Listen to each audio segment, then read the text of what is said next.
Morning, everyone. We'll call the Bruce County August 10th Highways Committee together for our meeting, and need to remind everyone the first thing on the agenda is that we need to declare any pecuniary interest that you may have on today's agenda. You can do so if and when the matter arises. And Brian, I believe that the first next item on the agenda this morning, we have a delegation. Rod Rice is here from Red Hawk Construction, Rice Development. What are you looking at me like that for? Thank you, Mr. Chairman. I apologize for not chatting with you beforehand. Yeah. I talked to the delegation and we felt it desirable for me to strive away and make my presentation and then ask the delegation to add information and respond. Well, that makes sense, yeah, so let's do that.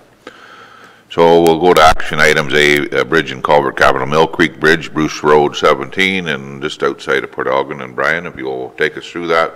Thank you. Thank you, Mr. Chairman. Again, committee is aware that we've been before committee a number of times on the Mill Creek Bridge on Bruce Road 17 at the east side of Port Elgin. We made application to make repairs, rehabilitation to this bridge several years ago to a provincial fund. And I turn to my learned colleagues, Mrs. Dillon and Carrie Meyer, and I do ask that, I know during our presentation this morning I'm going to ask them to assist me a number of times, so if you can bear with us. So yes, we made applications several years ago, which was unsuccessful. We recall that we had intended to reconstruct the McCurdy Bridge last year's tender. This year, I'm sorry, and spend the funds in 2017-18. With the delay, we're aware that we can now move forward with another initiative, that being the Mill Creek Bridge. So in understanding the needs of the Mill Creek Bridge, we recognize that it was built in the 70s. It was a very thin deck. It was a 7-inch deck. Traditionally now we build a 9-inch deck. The structure has suffered significantly, not only the surface, but the superstructure, the girders as well, and it requires major rehabilitation. We have been in discussion with the developer for a year or so now, the developer being on Bruce Road 17, east of the bridge, so separate from the town by the bridge. In recognition, we've had a meeting with the developer. They are very sensitive to the timing of the work on our bridge because it represents an important access to the community, and the alternative is a bit of a detour to get to the community from the new development. So they are quite sensitive about the timing. We also recognize there's a number of issues that we can address with the developer on the rehabilitation. We understand that the development requires water services, water main and sanitary force main, which can be attached to the bridge versus going boring the stream and a variety of things. So after the developer reviewing some alternatives, it was their preference to be attached somewhere to the structure, whether independently from the superstructure or hung by the superstructure. That was included in the meeting we recently had. We also recognize that sidewalk in the community stops west of the bridge, and it would be desirable to connect I think the municipality felt it necessary to connect the development with sidewalk. And we realize there's no sidewalk on the bridge right now, so we wish to facilitate the sidewalk being included in the rehabilitation. Finally is to connect the existing sidewalk that's west of the bridge requires some work in the urban environment just west of our bridge to extend sidewalk and curb and gutter, and therefore make the connection on the east side of the bridge to the development. So we're talking to the developer about that. And as I mentioned beforehand, there is a sensitivity on time. Consequently, we've had a meeting with the county's consulting engineer, BM Ross, the developer, and we've identified a schedule upon which we hope to achieve, which may move the tender up to close in December, upon which time we will know the actual costs for some of these items that are reflected in the report. And it's our hope that we move forward with the tender to identify the costs, upon which we can talk with confidence to the developer on how we make an arrangement of responsibility, who's responsible for which cost. I believe the end of the report just acknowledges that we have the funds to do the McCurdy Bridge, county bridge over the Saugeen River on a municipal road, as well as this bridge. So we've got the funds in place to be able to do that in 2018. With that, Mr. Chairman, I return to the motion. The recommendation, I'm sorry. Well, I question that too, Brian. Do we even want to read this recommendation until we hear from the delegate, or Excellent point. wait from here from the delegation? So we're more than happy to take the delegation then of Rod. Welcome, Rod, to Bruce County Highways, and we look forward to your presentation or any questions hopefully we can answer this morning. Thank you, Mr. Chairman.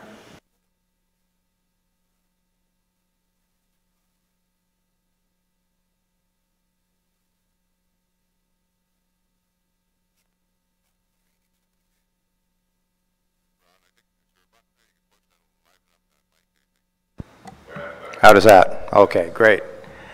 So I'm really here just to confirm that we've had some valuable discussions with the staff to try to address issues which we had raised with them regarding the timing of the construction of the bridge. When we first started the substantive development process 2 or 3 years ago, we sort of saw this bridge as coming online perhaps another 5 to 7 years down the line, and by then we would have hoped that most of our residential development would have been completed, and that the impact of the closing of the bridge would not be that great. With the acceleration of the timing of the bridge, at least as we understand it, it did have a big impact. So the idea of building the bridge during the winter months, I think, works extremely well for us as the developer. It probably works well for the local municipality as well, because as you all know, that's a major access to the Port Elgin area, and obviously has a huge impact on both our golf course operations and our attempts to sell and build houses next year. So there are financial issues that we will want to sit down with both the county and the municipality on in respect of this, but I think Mr. Knox's report sort of describes that there are certain obligations that we have under our draft condition of approval to do certain things on that bridge, namely the sidewalk and the hanging of the water and the sanitary services from the bridge. And I'm sure over the next number of weeks we'll be able to work all of those things out. So I'm quite prepared to take any questions that you might have. We look forward to getting this matter resolved if you are able to support the recommendation of staff, and we will move forward with our discussions with staff as to the cost-related issues. So thank you for the time, Mr. Chairman. That's really all that I want to say in a formal way. Thanks, Mr. Rice. Is any member of the committee? Yeah, with regards to timing of the actual work itself, Brian, I listened to Mr. Rice and he's suggesting winter work, so are we, and I see here we indicate early spring, so what are we together on that, or are we somewhat? Yes, in speaking to consulting engineer BM Ross and ourselves, perhaps there will be some challenges during the winter. We feel that the contractors have been approached. They're interested and able to do the work, and we've got items, tentative items set up in the contract that will identify additional costs. I'm thinking that we did send a provisional item that we've seen from our consulting engineer to some of your people that identified how we were going to quantify additional cost for winter work. And those are the type of things that Mr. Rice is alluding to, that we're talking to on how we frame and form the contract, so we both feel comfortable about issuing a contract under the county's name with items that potentially have some influence and cost ramifications on the developer. So yeah, okay, to speak directly to the issue, I think the hope is that work will start in February and that completion will be early May.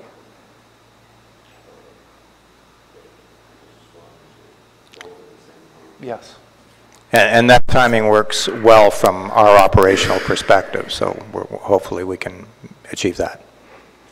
Just a question again, you say the extra cost associated with winter work is borne by the developer?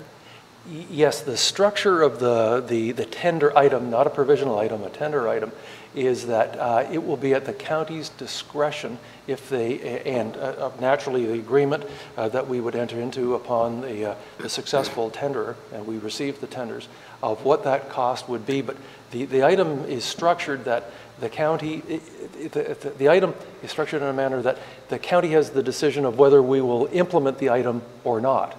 So it does mean that the contractor has to place all his costs for winter work in the one item.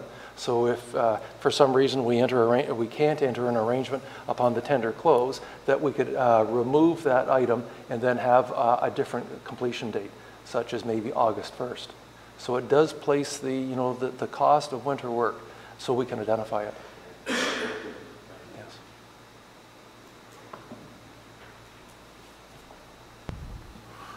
Anyone else have any questions of Mr. Rice's at the podium or in this?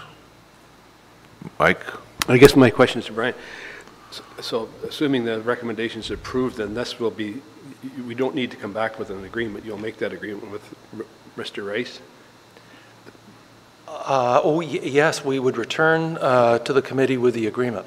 Okay. And I think the structure is it, Ms. Meyer might have to help me out. She's prepared a schedule, and I think the schedule is aimed that we come back to the Highways Committee in December. I think we have a late December meeting, possibly even in the 20s, days before Christmas. Yes. Sorry if I interrupt, but that would coincide then with the closing of the tender, so you'll have all of that in one. Yeah, we'll close in early December and then have some time frame to discuss, and we'll probably have the framework of an arrangement prepared so we can submit that in we've got several weeks before we have to post our report for December. Yes. Yes, that has been taken into account. Anyone else have any comments or questions you want to share? If not, are you okay, Mr. Rice? Anything else you want to close with? No, that's fine. Thanks, Mr. Chairman. Thanks very much for coming today. All right. Okay, so let's go back to the recommendation then, and I'll read the recommendation.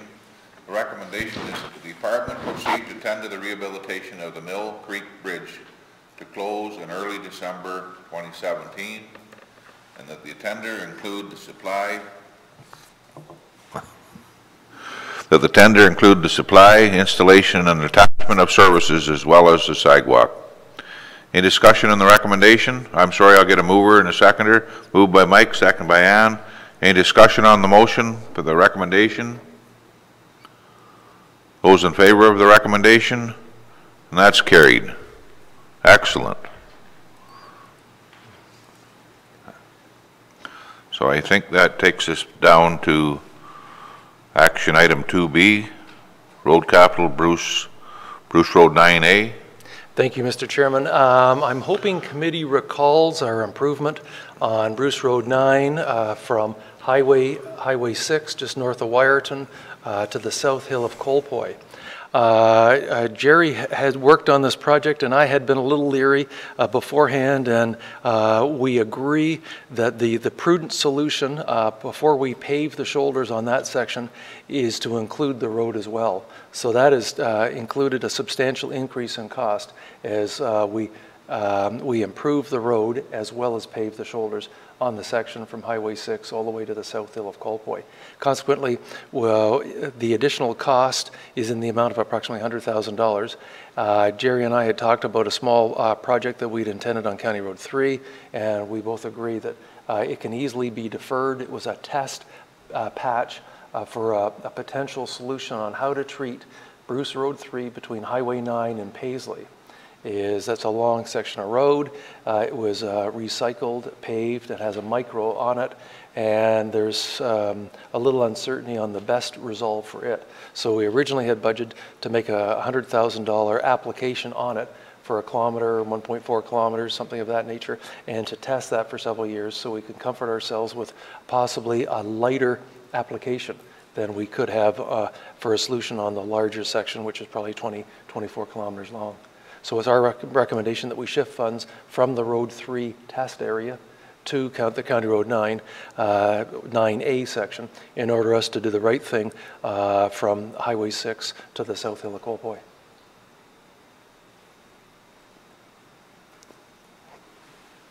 I'll read the recommendation. If we get a mover in a second, we can have some discussion. The recommendation reads that the $100,000 budget to 1 kilometer of Bruce Road 3 be redirected to Bruce Road 9A to increase the budget from $80,000 to $180,000. We have a mover, moved by Ann, second by Milt. Any discussion on the motion? Ann, or I'm sorry, Janice. Thanks, Brian. I think it's Colpoy's up to Purple Valley. It's not to the south part of Colpoy's, right? Actually, there's two sections. Okay. Not only are we doing from Highway 6 to the South Hill, section I think 9C is from the North Hill to Purple Valley. So this is for 6 to the South Hill? Yes, it is. Specifically, okay. So we had budgeted for the same treatment on the north section: pulverize, add A, and pave, recognizing it was surface treatment from the North Hill to County Road 18. Whereas this section had been hot mix, and it was questionable. You know, it's desirable to pave the shoulders because, as you'll see in a moment, it's part of the Great Lakes Waterfront Trail. Waterfront Trail. Proposal. So having looked at the road much more, Jerry, having looked at the road much more thoroughly than Brian had at budget time, is of the opinion we should make the correct treatment, which is pulverize, add A, and pave, and then we don't go back for 20 years. And that'll take into account cyclists and safety for them, and it's a paved shoulder application. right. Meaning that if cyclists use it, it will certainly be a safe facility for them to use. And as you'll see in the next presentation, or one later on, probably quite a bit later on after we do West Road. I think it's after West Road. Yes, it's after West Road. So sometime later, you will see that we will sign the route for the Great Lakes. Thank you. I'm going to get that right. Great Lakes Waterfront Trail. Okay. So Thanks, it will Brian. be signed as a route, but we're leery and a bit apprehensive saying it's a cycle location. We're just saying it's a paved shoulder and it will be a signed route, and cyclists will have to have regard for safety and whatnot using it. It's going to be a standard, solid application. Anything further on the motion? Any more discussion on the motion? All those in favor of the recommendation then? Those opposed? That's carried. Thank you. And we're on to item C, which is the West Road attached, Brian. Thank you, Mr. Chairman. I think we'll briefly deal with the report and then the presentation. The report recognizes that we're entering phase 2 of the environmental assessment. We're on the pinnacle of having public meetings, we hope, with your approval, which is part of the recommendation. We do acknowledge that we had intended to come up and visit the two municipalities, Northern Bruce Peninsula, South Bruce Peninsula. We've got scheduled for the Monday meeting for Northern Bruce Peninsula. We've sent up our package to Northern Bruce Peninsula several days ago, maybe yesterday actually. Yesterday at I think 12:32 or something of that nature. So they do have it. It is slightly different than the presentation we've got today. And we acknowledge to committee that this, as it has in the past, will evolve. Presentations, as do environmental assessments, evolve as we receive input from community, from agencies, from First Nations, from HSM, from committees and councils. So it will evolve in presentations. I think what will happen is presentations for public meetings at the end of August will look a little different as it evolves and improves. And it's been a massive amount of work. Anyway, with that, Mr. Chairman, so I make note there's been one correction in your report in that we are not going to South Bruce Peninsula on August 15th. I think that's been rescheduled and it's now September 5th, so September 5th. So with that, Mr. Chairman, I think I'll launch into the presentation, and I will make it as brief as possible. Table of contents. We'll very briefly, we'll look at some background. We'll look at the environmental assessment as we always do. We'll recognize the public information sessions we had in 2015 and how they led into the definition of the problem statement. When it comes to the problem statement, we'll look at a number of different factors: OPs, speed, traffic, surface condition, geometry, encroachments, drainage, topography, geotechnical, as we arrived at what the problem statement would be, which is all important because you'll see in our evaluations forthcoming, we have to test, do some of the solutions resolve the problem statement. Then we'll get into the phase 2 environmental assessment. We'll go through the normal steps as you see before you, and we'll have a bit more information when it comes to some of the tests and the sensitivities, transportation, natural environment, cultural environment, social environment, economic environment. We'll do an evaluation on each solution for each road section, as you'll see. Today you'll only see some of them, not all of them. And then we move on to when is an appropriate time to consult with some of our partners, and we've set up some meetings already and we'll refer to those shortly. Background. West Road is a combination of a variety of road names. I won't go over them. Road designation study was done in 2003 and 4, and it resulted in the county assuming the West Road in 2005. We did an official plan amendment for one reason or another. It was appealed, and we went before the Ontario Municipal Board. The Ontario Municipal Board then made a decision that said we would do the environmental assessment on the entire 29 kilometers of road. And that in itself is quite an undertaking. We also note that the West Road is classified as class 3 and 4 for minimum maintenance standards. I don't think I'll go over the section of the road. I think all is familiar. It goes from Oliphant all the way to the Road 9, the Ferndale Road. Environmental assessment, I don't think I'll spend much time on environmental assessment. You've seen this a number of times in the past in terms of its history, who created it, who oversees it, and how it actually undertakes information from a variety of parties, our SON, HSM, agencies, adjacent landowners. We always have our chart for environmental assessments. We have phases 1 through 5. Very briefly, is phase 1's the problem opportunity, and we do note that there is suggestion in the process that we can hold a discretionary meeting to define,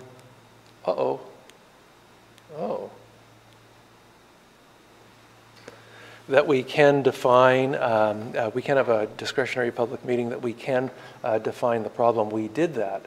And as you are aware, we did the public meetings in the summer, and we defined the problem in January after taking into account a lot of those comments. We are now in phase 2, and you've seen some of the components of phase 2. That was a notice for the public meetings in 2015. We did realize from the public meetings where a lot of people attended, there was a big misunderstanding on wind power development. I'll leave that as a statement. I think we're all aware of that. Many comments that the road needed some surface improvements, that we need road surface improvements. There was concern about 30-meter right-of-way. That's taken in heart, and you can see that's embodied in the problem statement. Concern over impact of the environment, and you'll see how we've done an awful lot of work on defining, inventorying environment.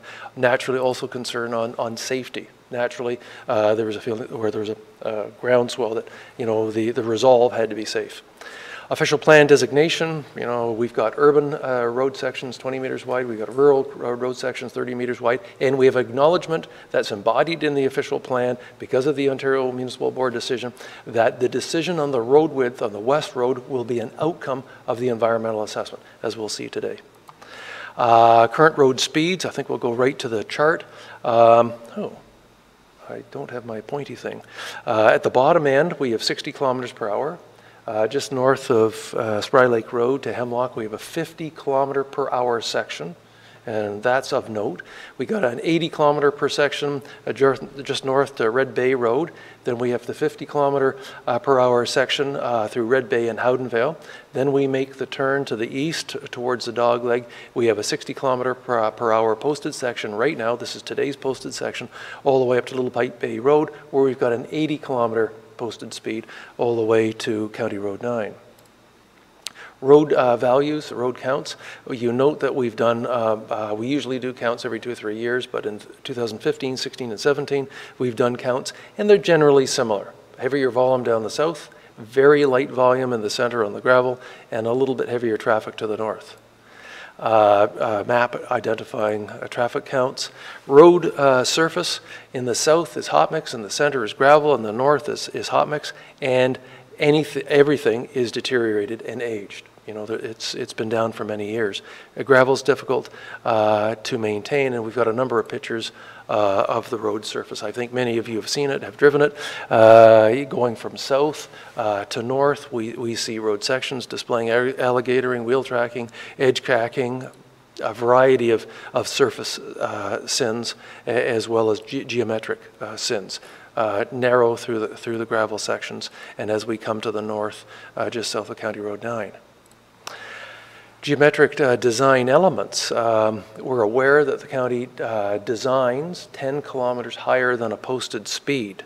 We reflect that there's design parameters for crest curves, for sag curves, vertical alignment. There's design parameters for horizontal alignment, for stopping sight distances. So when you go around a horizontal curve, ensuring that you've got adequate sight distances and ensuring that the landscape is open enough that you can see far enough ahead for a stopping sight distance.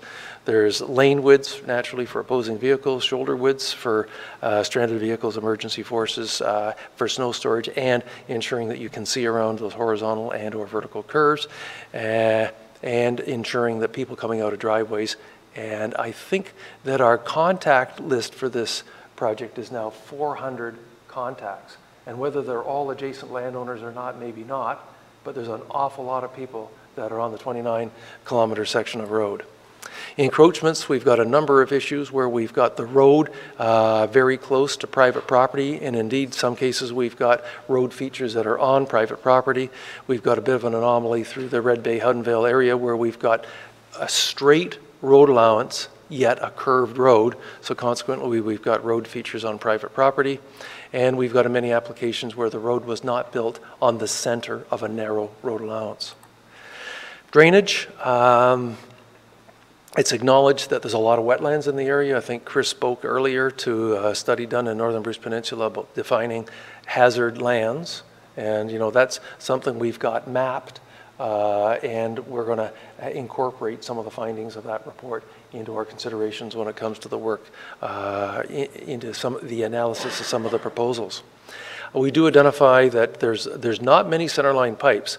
Our presentation to you said 2 culverts in excess of 600, but as we kept going north in our work, we have found a number of others, some 750 millimeter pipes, so now they total about 13 pipes in excess of 24 inch or 600 millimeters, so not many. What we do realize right now is that the water does not cross the road. So in the storm events we've incurred lately, we don't have a situation where we're going to be spending much, if any, time on hydrology or drainage. Quite frankly, if it's wet now, it's going to be wet in the future. And the only note I'd like to make to that is the difference in the very north where we've got agricultural lands. On agricultural lands, there's an onus to ensure that we don't disrupt drainage that the adjacent lands are now benefiting from. So there's deep ditches in the north, and that treatment is going to be different than the wetlands in the south. I'll make mention of that. Topography, we've identified a variety of topographies. Sand dunes, wetlands, bedrock, agricultural areas. We did a geotech review in 2015. It basically said you've got a very distressed surface that's age, traffic volume, inadequate base, you know, things of that nature. Problem statement. Let me just spend one extra moment on problem statement. We've identified what the problem are. We've identified that it's encroachments where the road is on private property or road features on private property. It's identified road geometry, whether vertical or horizontal, that's inappropriate for the speed. And we've identified inadequate road base as reflected in the geotech. And to obvious to everyone, we've got a poor road surface. The problem statement itself is to overcome the deficiencies and look at preferred solution on how to address improvements to overcome those deficiencies. We do note in the problem statement, which was again an outcome of these discretionary public meetings, is a statement that this undertaking is not related to any wind power development. We do note that any widening we require will be based on addressing the problem statement. So we'll only acquire widening to address one of those 4 features above hand. And the third bullet is acknowledging the environmental sensitivities, and that has led into the work we've done on the inventory of the environment. Fourth bullet, concern over road safety. People want a safe road. The fifth bullet, naturally, is our consultation with Saugeen Ojibwe nations, as well as HSM or Métis. Alternative solutions, this is very similar to the environmental assessment phase 2, as you see before you. Where we are headed right now is the yellow box in phase 2, which is the public meetings that we hope you will embrace, that we hold in late August of this month, or this month actually, late in this month. In terms of possible solutions, we're going to look at 4 possible solutions. Naturally, we always look at the do nothing, which is meeting minimum maintenance standards, and we'll look at what those minimum maintenance standards are. Spot repairs, that's where we do a spot application to overcome the edge cracking, alligatoring, wheel tracking, transverse cracking on a very spot application. We'll see if that's appropriate. We'll test that to the problem statement and test that on a bunch of the environmental variables. Rehabilitation. Now, if I could, rehabilitation is a pulverize, reshape the pulverized, add granular material, ensure we meet the platform width, and then apply a uniform surface. And this has changed between our presentation today and the presentation Monday. On Monday, you'll in Northern Bruce Peninsula, rehabilitation includes a uniform lift of gravel or hot mix. There are some solutions in the center that an option is leaving it in granular. Generally, the rehabilitation is you leave the geometry, vertical and horizontal, alone.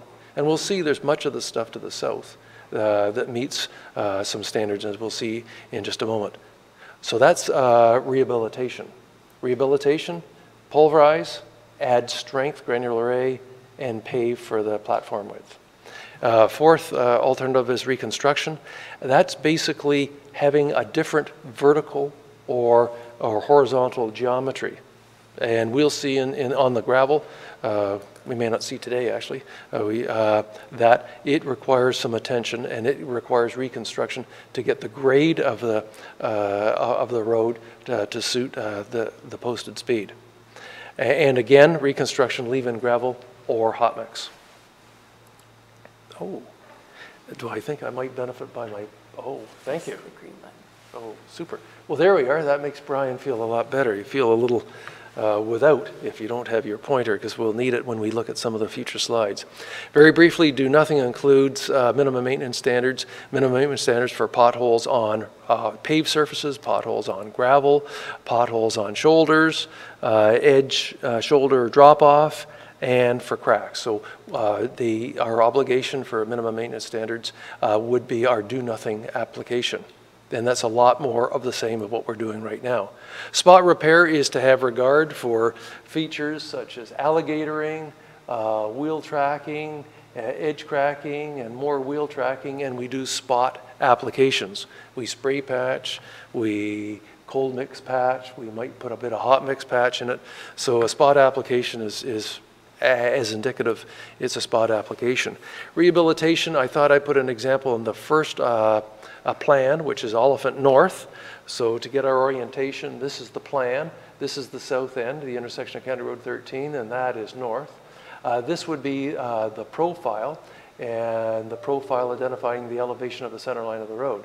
So I use this for an example for rehabilitation because it shows how our proposed vertical alignment is very similar to what's there right now. Pulverize, add granular, and pave. So our rehabilitation is sort of a soft approach that uses the existing granular strength of the road and uses a very similar geometry, not identical, but very similar geometry, vertical geometry on the road.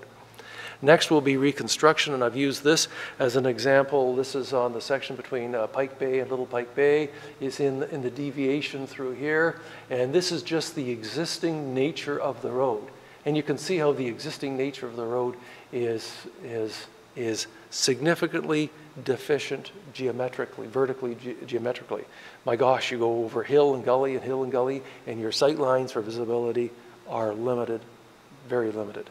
So that's an application where a reconstruction would mean that sag curve would be filled, that crest curve would be cut, but probably a little fill, a little cut, a little fill, a little cut, little fill, little cut, and probably a big cut there.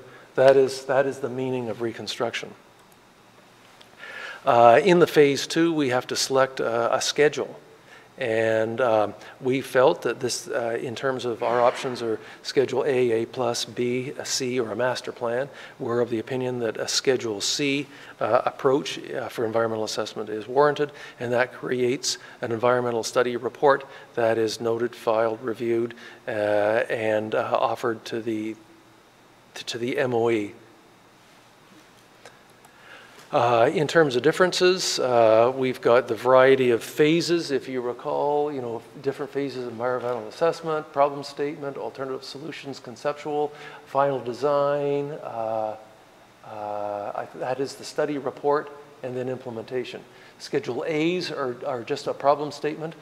For example, Mill and Pave, County Road 9A that we talked about earlier is a Schedule A or A plus, requiring a notification in the papers that this is imminent. Is where Schedule B example is more like our bridges. Our bridges were Schedule B's. McCurdy was Big Irwin was a Schedule B. Larger crossing like McCurdy is a Schedule C. And like the West Road would be a Schedule C as well. Master plan, we're doing a master plan on County Road 33 where we've got all kinds of components. We've got storm components, we've got road components, we've got servicing components, a variety of components, and so we're doing a master plan for County Road 33 and 25. Inventory the natural environment. Social economic components is we did a preliminary natural heritage background review a couple of years ago. We've done the geotech a couple of years ago. We've had an OLS assist us in defining exactly where the road is a couple of years ago. We've done preliminary road assessments that you'll see in just a moment. And we've recently completed a natural heritage study, which is now posted on the county website. And it's a fairly long document, I'm guessing 100 pages long. Very thorough, revolving an investigation by biologists over the course of one full season and part of another season.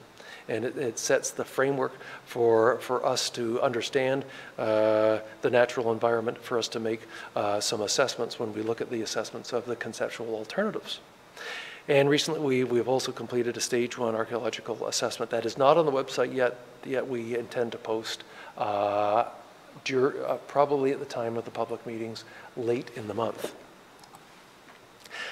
So in terms of identifying impact of our solutions, we recall that the solutions are do nothing, solution 1. Solution 2 is spot repair. Solution 3 is rehabilitation. Solution 3 is reconstruction. We do note that we've divided the road into a variety of road sections. The road is very different from one end to the other, 29 kilometers long, and the variety of differences are reflected in the list that's at the bottom of the page. That are the road sections pictorially. That's what they look like. There's a section 1A down the bottom is at 60 kilometers per hour on 20-meter wide right-of-way. Then 1B is a section in around Hemlock. It's on a 100-foot wide right-of-way at 50 kilometers per hour. Then there's section 2A.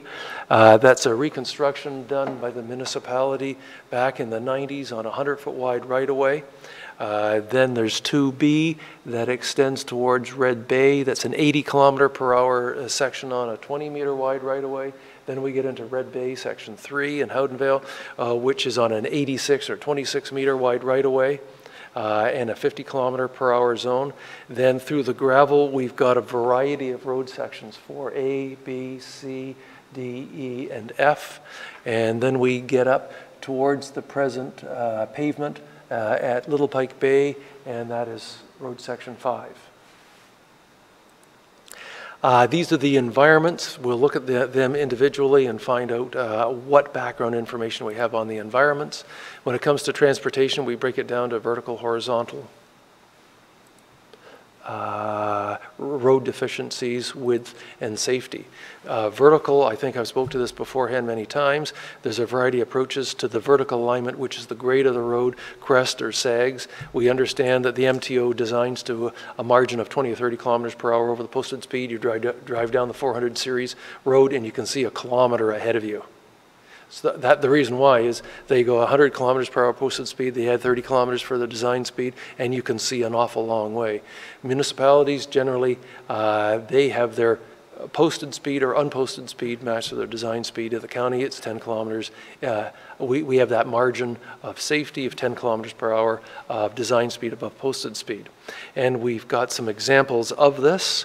You know, on County Road 9, always a good example to compare to the West Road, where we've got the vertical alignment that reflects a posted speed of 80 and a posted speed of 70, my mistake, and a design speed of 80 kilometers per hour, several slides of County Road 9. We also have vertical alignment. We've got that same slide identifying the vertical alignment of the section of the West Road just north of the Elephant Corner, and recognizing its relatively flat grades. Horizontal alignment, very similar to vertical, in the sense that when you go around a horizontal curve, you've got to have adequate sight distance to be able to stop in the same manner as you do vertically. And the purpose of this is to go over with the public some of these parameters, because they drive the potential solutions. Again, the system's very similar to MTO, municipality, and county in terms of design speed. And we've got an application here in Red Bay where we show in plan some of the horizontal curves that exist, and to recognize that when you drive the road, you've got to see far enough along those horizontal curves in order to be able to stop. Surface deficiencies, we've identified some of the shortcomings. We recognize that surface treatment lives for about 8 to 10 years, and hot mix for 15 to 20 years, and I think all the surfaces there are about 25 to 30 years old. Naturally, the gravel is gravel. Road width, I had to spend a moment on this. The road width, the cross-section is composed of a number of components: lane width, shoulder width, and boulevard. When it comes to lane width, we're creating a standard that we're going to apply to the entire section of the West Road.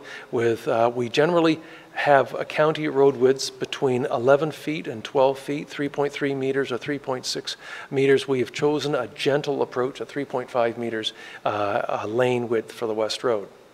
When it comes to a shoulder width, we've mentioned beforehand some of the necessity of shoulders. In the past, our shoulder widths have been 1.5 to 2.4 meters. Generally, 2.4 is a width we've generally used in the past. We've selected a more modest width for the West Road at 1.5 meters.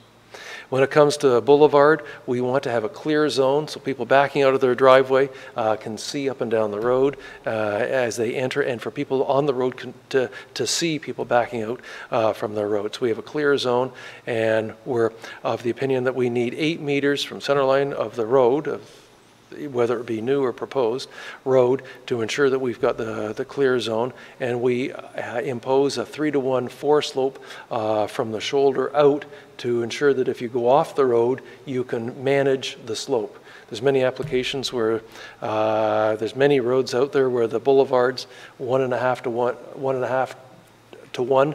If you put your wheel off it in the winter, you're on your side. And we also acknowledge that Hydro One maintains generally one side of the road because there's a pole line, and they do any brush cutting or tree safeguarding on one side of the road. And we'll look at some cross sections. The rehabilitation cross section identifies where the road grade, the existing is here. We go up with a pulverize, add granular, and pave to a height slightly higher. and that we have the width that we've identified on Roadwood, 3.35 lanes, 1.5 shoulders, and then 3-to-1 slopes, and they tie into where they tie in. You'll see on the plans identified in red where that TOA slope or tie-in location is, because that has implications on where or if we have to do any brushing. Reconstruction, this shows how there's a meaningful change to the center line, either horizontally or vertically, as we replace the base, possibly realign the road, and its impact as we, in this case, we've moved the road over. And there's an example of this you won't see today because it's in the section that we, Martin and Carrie and I reviewed just this week, and we didn't have time to post it today. Safety, it's a combination of all the factors that we mentioned beforehand. Moving on to natural environment. Again, the report we received acknowledges there's a bunch of areas of natural and scientific interest.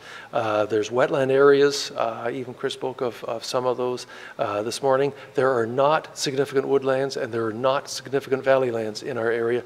There is karst topography, and there is a variety of threatened and endangered species.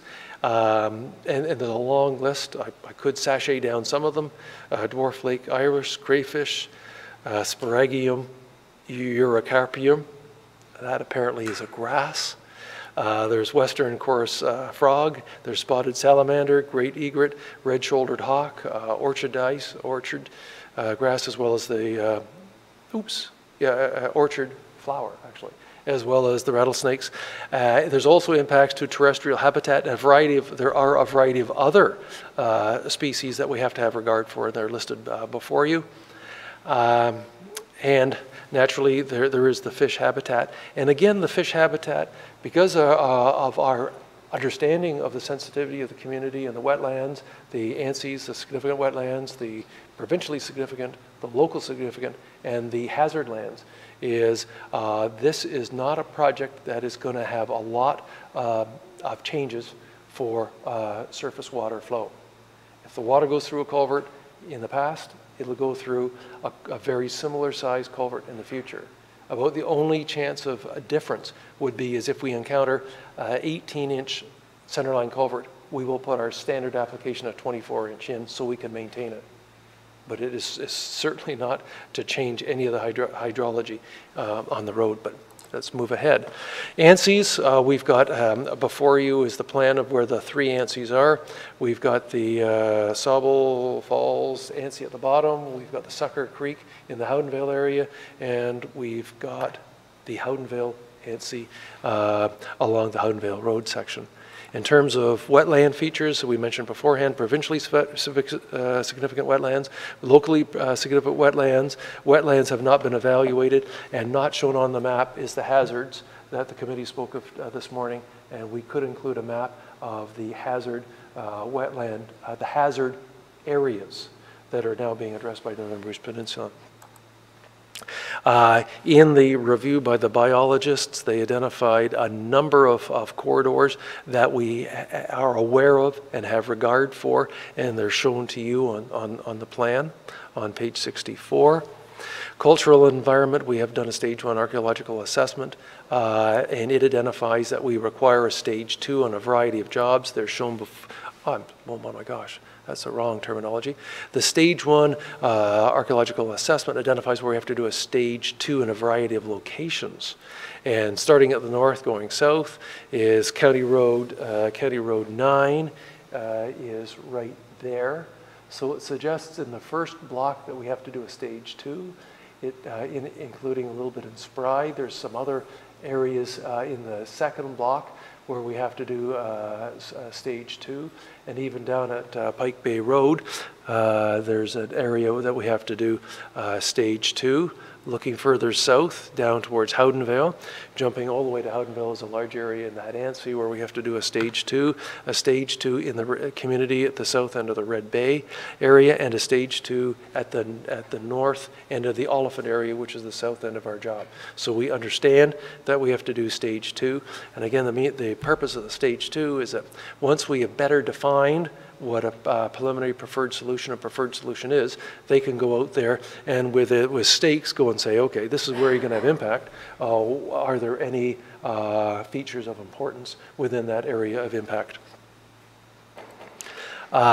Social environment, we list some of the features. We do note the cycling feature, which we'll talk about in just a second. When it comes to the meetings we had in 2015, there was great concern about widening. So we spent a lot of time identifying when and where we would ever want widening, and we've established 6 cases. The first case is where the road is not centered, and it environmentally and just common sense, it would make more sense for us to obtain 10.58 meters, 33 feet, by acquiring a little bit of widening on private property right now. So we've got a number of cases like that, which is the lightest footprint we can take, having a very modest road allowance width, which is 33 feet, doubled 66 feet.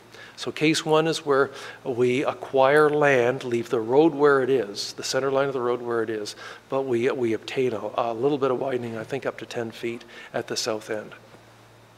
Case 2 is where the center of the road is not on the center of the road allowance, and it would create a hardship if we acquired land. This is where we shift the road over to the center of the road allowance. Sometimes, if we're in a location that is not environmentally sensitive, we can shift the road and then have less hardship on adjacent landowners. And there's two or three of these applications. Case 3 is where the road isn't even 66 feet wide. There's some road allowance that's only 53 feet wide. And so this is a matter of acquiring a little bit of a sliver of widening to create a road allowance that's only 20 meters wide. So, and then there's the section on the Howdenvale Road just east of the intersection where we've got a 2-kilometer section that's not that wide. We recognize the ANSI, so we would probably acquire land on the south side, not on the side with the ANSI, and we would move the road to the center of the right-of-way on the widened road. So this is where we realign and we acquire widening, and in the case of case 3, it's only to 66 feet or 20 meters. Case 4 is where we've got horizontal curves. This is typically in the dogleg just east of Howdenvale, where we both realign the road and we widen, but we do it to achieve a reasonable design speed. And we will see, well, we won't see those today, but we've got those documented for our presentation in Northern Bruce Peninsula on Monday. Case 5 is where the vertical geometry typically, well, it's always on the gravel. It's always on the gravel section, where the geometry to achieve a reasonable design speed, posted speed, is that we've cut hills and fill sag curves, that the footprint of a 3-to-1 slope goes beyond 20 meters or 66 feet. So that's an application where the realignment remains the same, centered on the right-of-way, but we do require widening. And finally, there's the drainage consideration in the very north section in the first couple of blocks, the Eastern Flats, where we recognize it's an agricultural area and that our 3-to-1 slope exceeds to have ditches to maintain the flow of water for agricultural purposes would be beyond the 20 meters, 33 feet. Construction, again, more impacts, potential impacts. Construction disturbance, whether it be noise, road closures, traffic delays, aesthetics, and a gentle brush cutting to facilitate site distances, as we mentioned beforehand. Economic development, commercial access, tourism, community impacts, cycling, paved shoulders, possibly paved shoulders. We're going to be talking to the public about the potential of one section of paved shoulders, and this is to facilitate the Great Lakes Waterfront Trail. We'll see in a letter after lunch, I would presume, where the Great Lakes Trail group have asked us to consider this being the Great Lakes designated trail. That is County Road 13, to the south. They go into Oliphant, they go along the shoreline in Oliphant, come out at Spry Lake Road, and would like to use the west road up through Howdenvale. So purposely today in the presentation after lunch is we're not suggesting a recommendation for committee at this time because we want to take this to the public to see what the public says about the potential of paving the shoulder in that section. Well, in a section, I should hesitate because Carrie's got another slide that identifies where the paved shoulder would be. Is we also recognize that once it gets to Howdenvale, the trail goes along Sunset Boulevard up through Pike Bay, and on Pike Bay Road, they come back out onto the West Road, and along the West Road to Little Pike Bay Road, and then back along the shoreline. So there is the potential that we're going to approach the community to consider a paved shoulder. And what we're considering is only at the south end and only from Spry Lake Road up until the south limit of Red Bay, where our traffic volume's over 1,000 vehicles a day.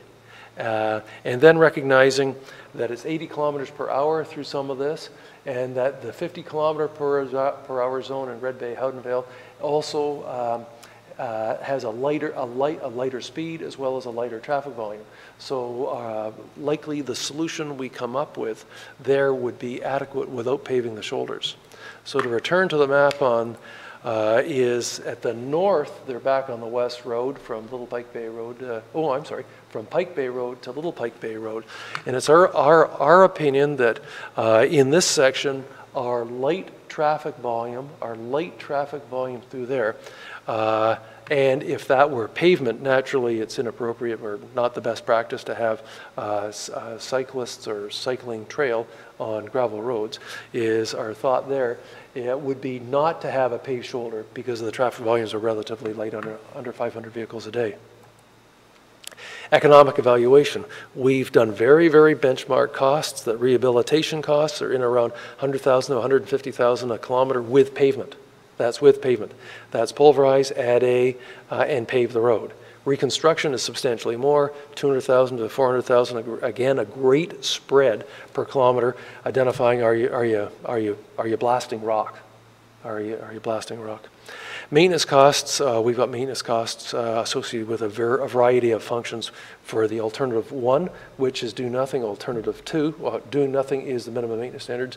Alternative two, which is spot repair, which is a lot of these activities, spray patching, crack sealing, pothole patching. Alternative three is that rehabilitation. Alternative four is the reconstruction. Now let's get down to road sections. We're actually getting to the road sections themselves. We realize there's a variety of road sections, 1A, 1B, 2A, 2B, 3, 4A, B, C, D, E, F, and Road 5. So let's take a look at road sections.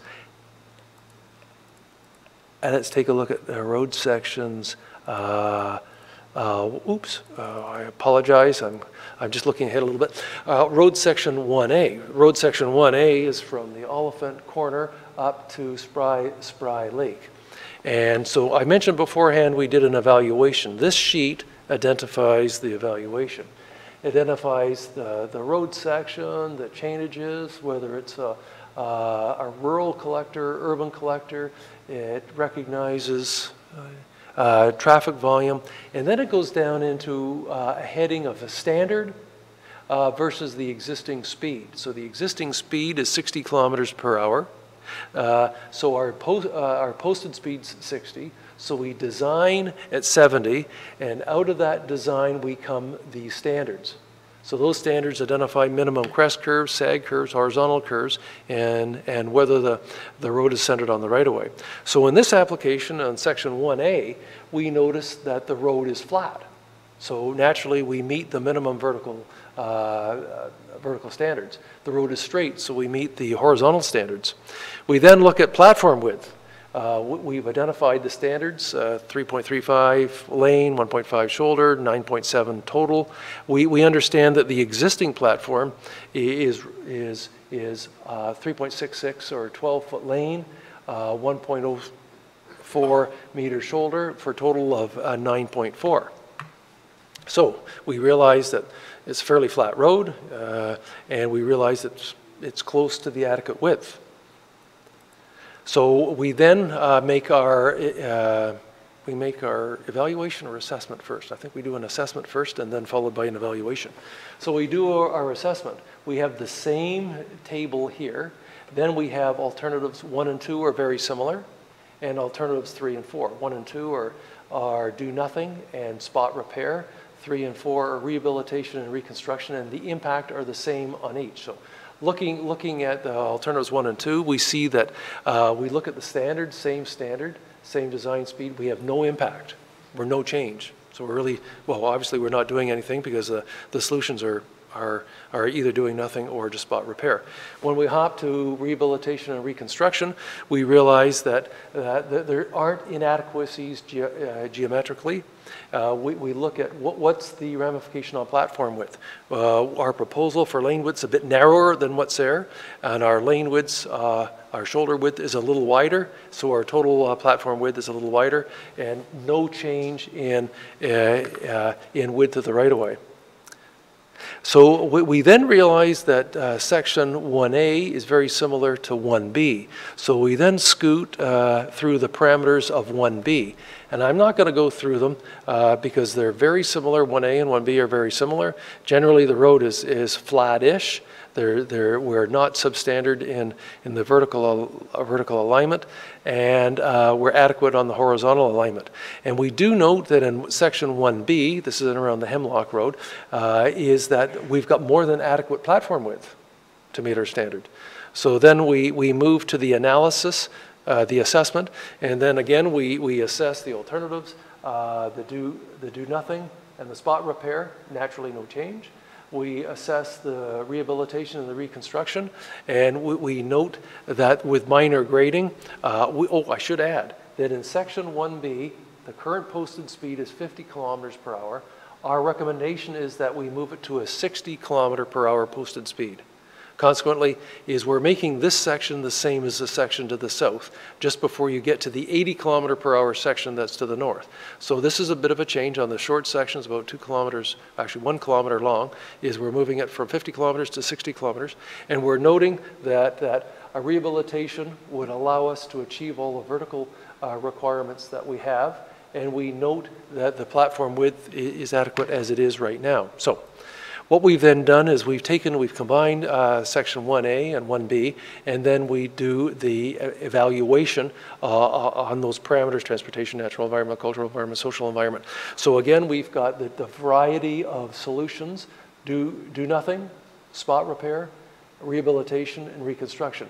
First thing we do is how does it impact the problem statement? We realize that do nothing doesn't address the problem statement. We address, obviously the surface still is deteriorated. Spot repair doesn't address the surface, so obviously it doesn't address the problem statement. On the rehabilitation, it does meet the problem statement. It does solve the problem statement, as does reconstruction. So then we go down and we identify for transportation, the first two don't resolve the surface issues, while the second two, rehabilitation, reconstruction, do meet the standards. We then assess the natural, cultural, and social environment, and it's a fairly gentle footprint. Consequently, we do realize that we have to assess to see if we stake it, do we see that we have to do any further archaeological work for stage 2, or if we stake it, we find out that we're in a sensitive area where we have to look at terrestrial natural heritage. Are there any features, irises, or some type of feature that we want to have regard for? So we would stake it and identify if there's any further effort we'd have to do. So at the end of the day, we're of the opinion that our preliminary preferred alternative for this is a rehabilitation, keeping the road on its existing platform width, doing a base and surface pulverize, add granular, pave, and tying in the slopes. That's our recommendation. And again, in a very conceptual manner, we've included plan and profile of the road sections and what the preliminary preferred solution is, so the public at the public meetings can look at their properties and see what the conceptual ramification would have on their properties. And I've got this before you, the really cool red lines, Martin's red lines. The red lines are the toe of the slope. That's as far out as we'll go and have impact on.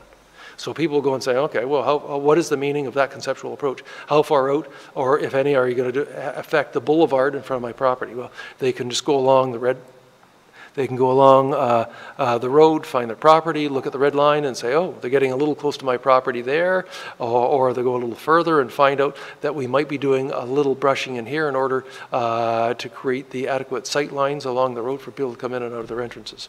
So we've included that in the conceptual plan. So I won't go over each one. This one starts at the south again. If this is the very similar plan you saw beforehand, that's Oliphant going north, plan and profile. And we got 4 sheets, maybe even 5 sheets on this.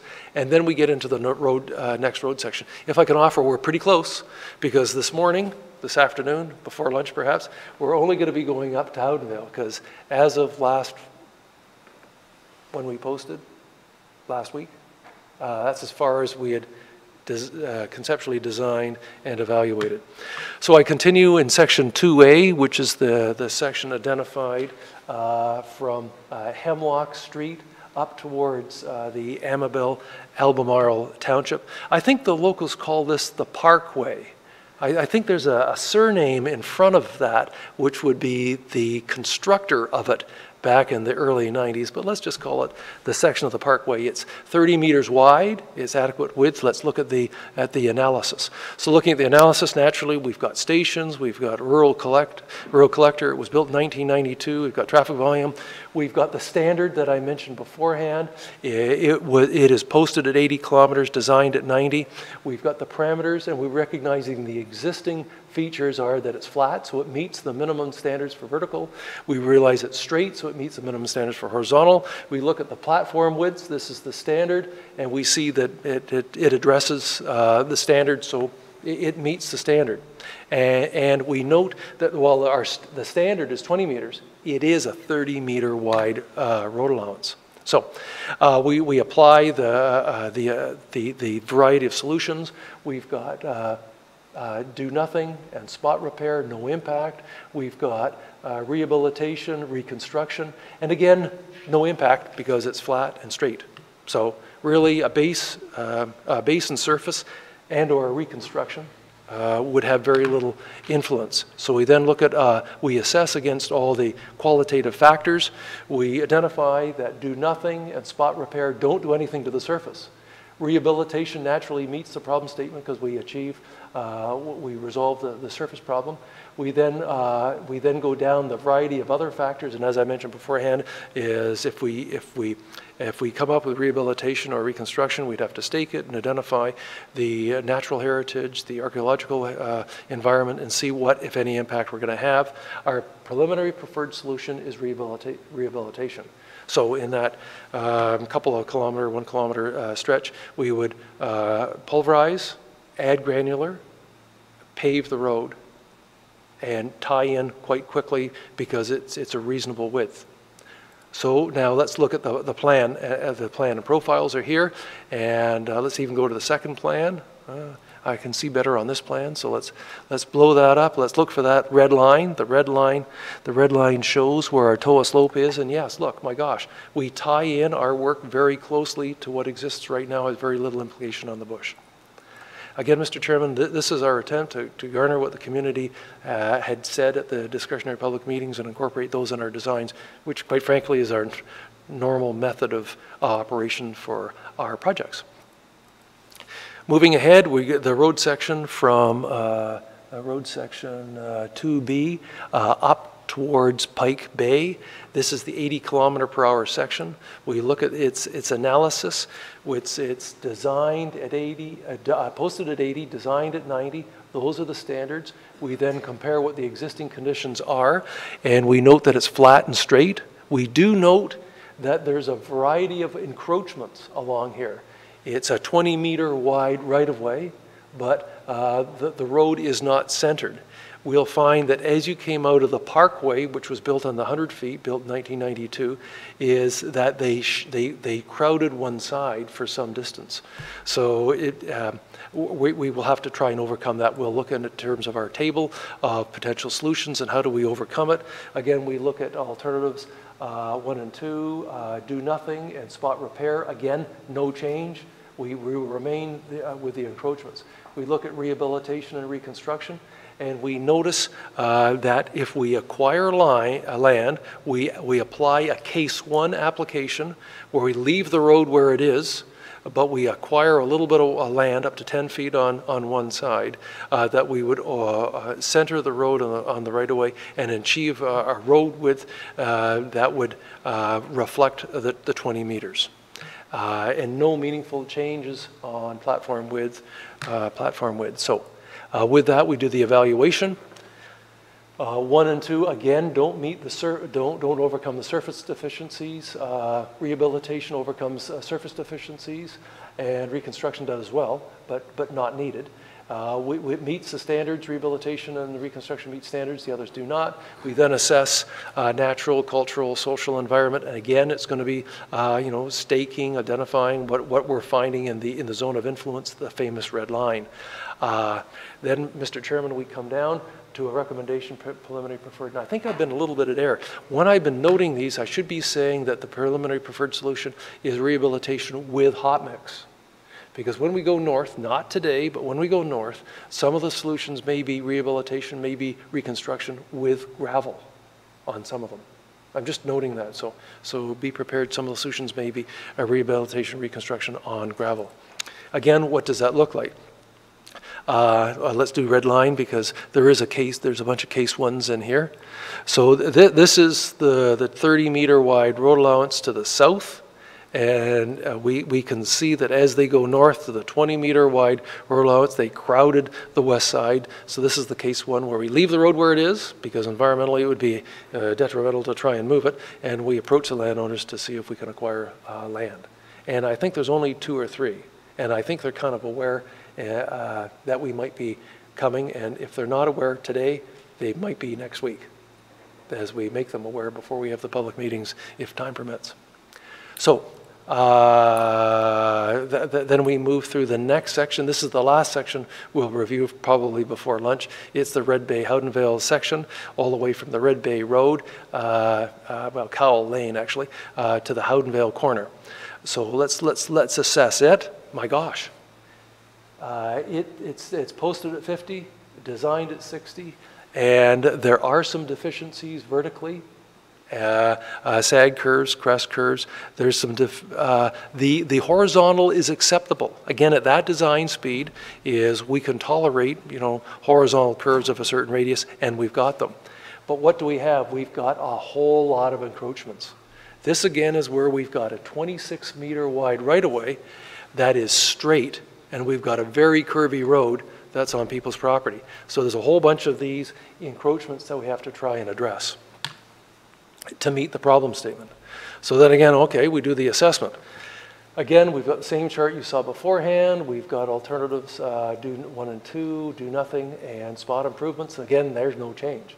Then we've got rehabilitation and reconstruction, and then we find with minor grading we can overcome those vertical alignments, and that we don't have to do anything to the horizontal curves, and that on each one of those encroachments we've got one of these cases. We've got a Case 1 or a Case 2, in the sense that to overcome the encroachment we either acquire a bit of land, leave the road where it is, or in Case 2 we move the road.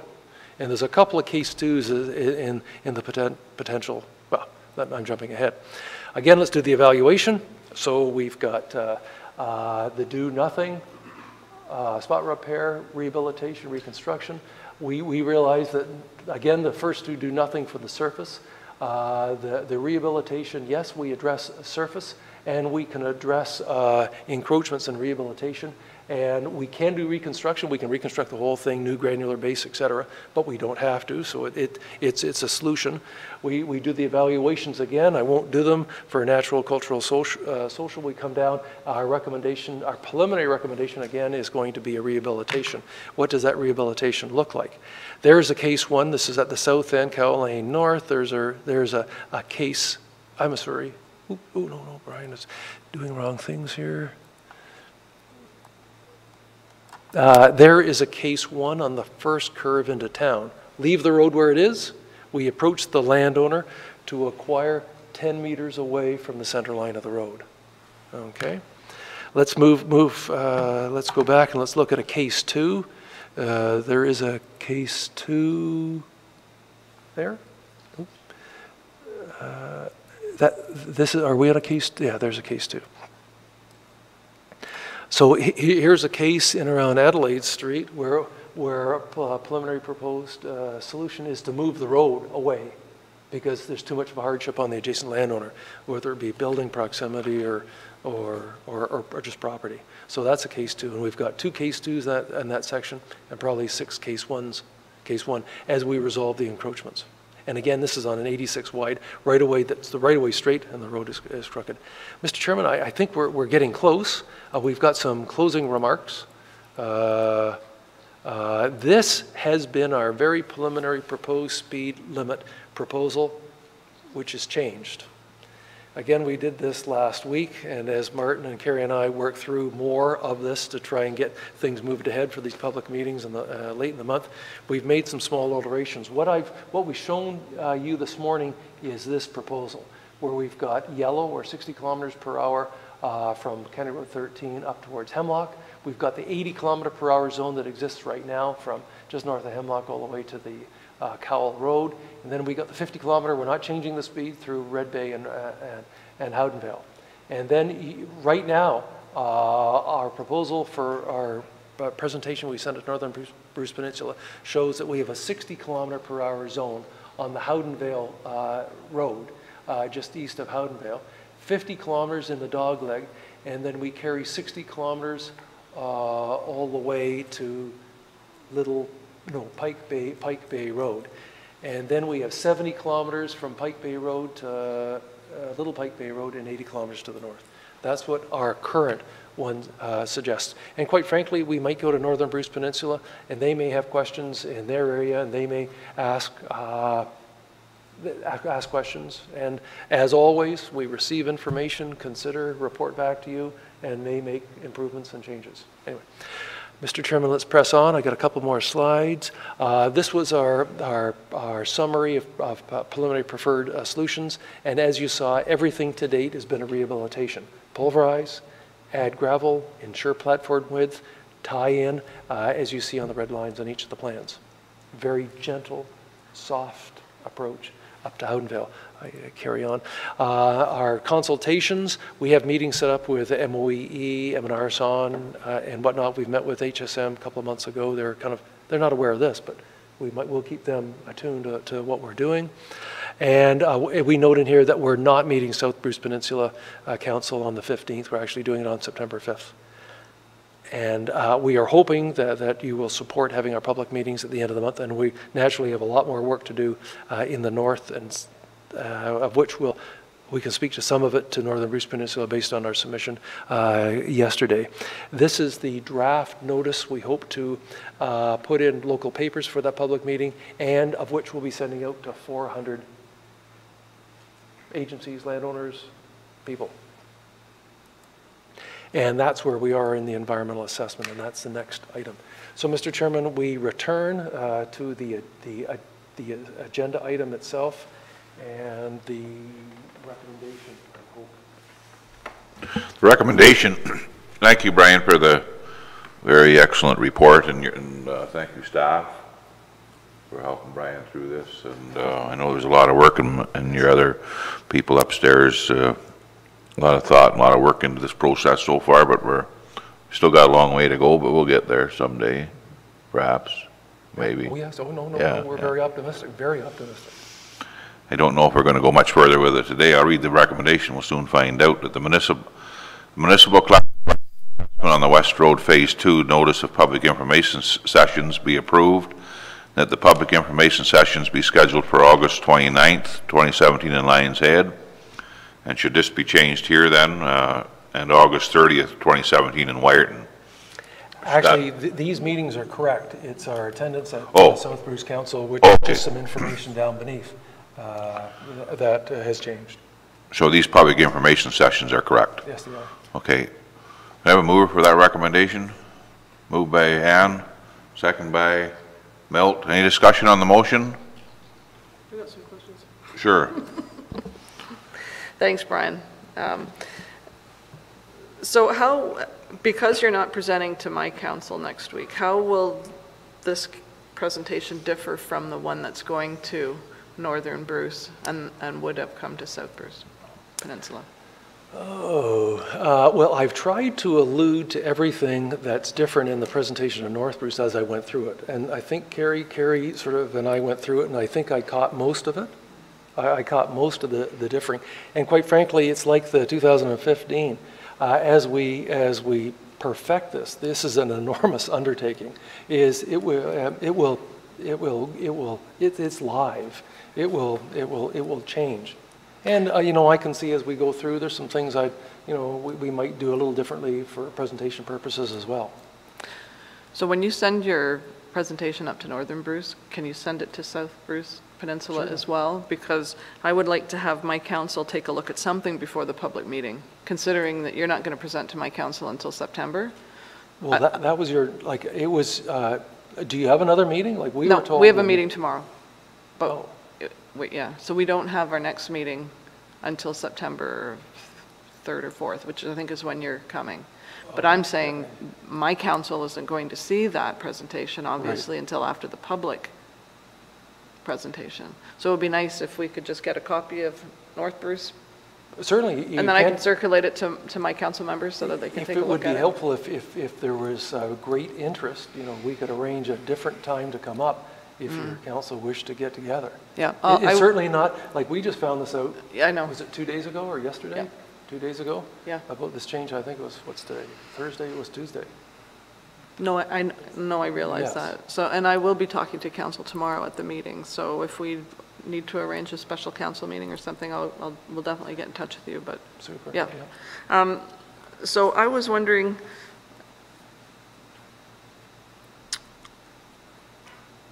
the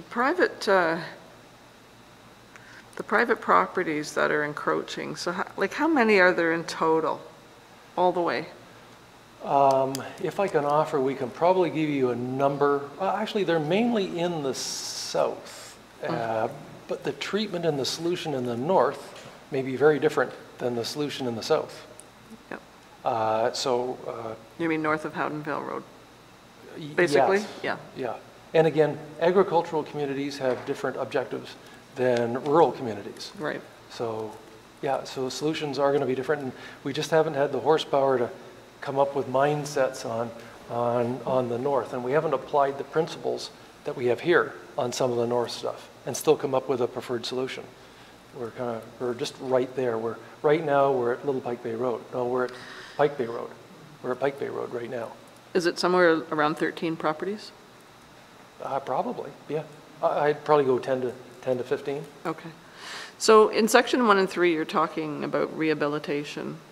So that's the section up to Howdenvale Road. So does that include the 100-foot widening then, rehabilitation? Again, we're in conceptual design right now. If we find out that in final design we could pad and pave that, then we may. Okay. But conceptual design comes up with giving people some understanding of what we could do. Right. But we may find that once we dig deeper on that 1 kilometer, that we may just pad and pave it. Okay, last question. So when we were talking about the private property owners, you said there were some that haven't approached yet, but they'll find out after the public meeting, is that? Well, it'd be our hope to call them. Like we probably, in one way or another, have talked to them in the past. Okay. I can think of most of them. Yeah. I'm hopeful. Like I find these things are normal sequence of events is to have those people aware of the implications because they're more substantial than others. So they're a bit more comforted. Yeah, So I wouldn't want them to find out at the public meeting that their properties are possibly going to be affected if you hadn't had a preliminary conversation with them. Yeah, good point. Yep. Okay. Yeah, we will endeavor to do that. Yep. Okay, thanks. No, Brian, right at this point, that's all that I really wanted to ask you. Thank you. Any other discussion on the motion, Ann? No discussion, but the public meetings, are we expected to attend as councillors again? And what time and where in Lions Head and Walker? I'm assuming it's that hall in Lions Head. Same spots and 7 to 8? yes. Okay. And you're more than welcome to join us. Yes, it would be wonderful to have you and to hear the community's thoughts. Yep.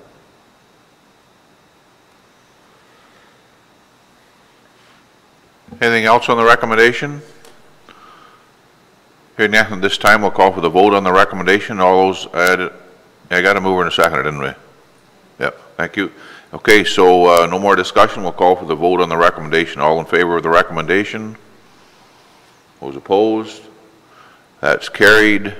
Thank you. Thank you again, Brian, and all your staff for the work you've done on this project so far. A lot of information shared today, a lot of good information shared today. And we'll look forward to feedback from the public meetings. As you say, it's a live document.